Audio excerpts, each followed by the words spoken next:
Masih ingat Primus Yustisio? Raja sinetron adalah julukannya dulu, begini kabarnya sekarang. Bagi Anda pecinta sinetron di era 2000-an mungkin masih ingat sosok Primus Yustisio. Ya, aktor tampan tersebut dulu populer hingga dijuluki Raja Sinetron. Bagi penggemar sinetron, nama Primus Yustisio pasti sudah tak asing lagi di telinga mereka. Pada eranya, sosok Primus menjadi aktor tampan memiliki ribuan penggemar. Ketampanan Primus Yustisio di sejumlah sinetron yang ia mainkan mampu membius khususnya kaum hawa. Bahkan puluhan judul sinetron pernah Primus Yustisio mainkan secara totalitas. Diketahui, Primus Yustisio mengawali karir di dunia sinetron pada tahun 1993. Kemudian namanya perlahan melejit setelah membintangi sebuah judul sinetron bersama Desi Ratnasari.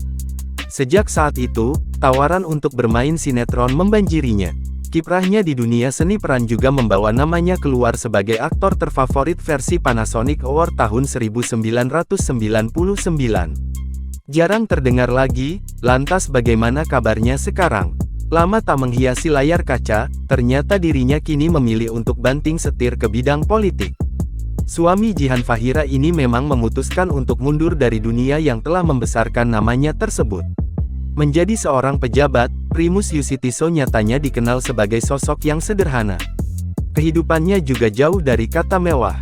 Meski dirinya merupakan anggota DPR dengan kekayaan mencapai 73 miliar rupiah, seorang warga pernah melihat Primus Yustisio berangkat kerja naik KRL. Dirinya memilih untuk hidup sederhana dan menyatu bersama rakyat. Primus memilih transportasi tersebut juga karena tidak suka terjebak kemacetan.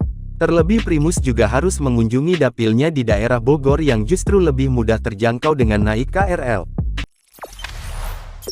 Jangan lupa subscribe, share, komen, dan like ya!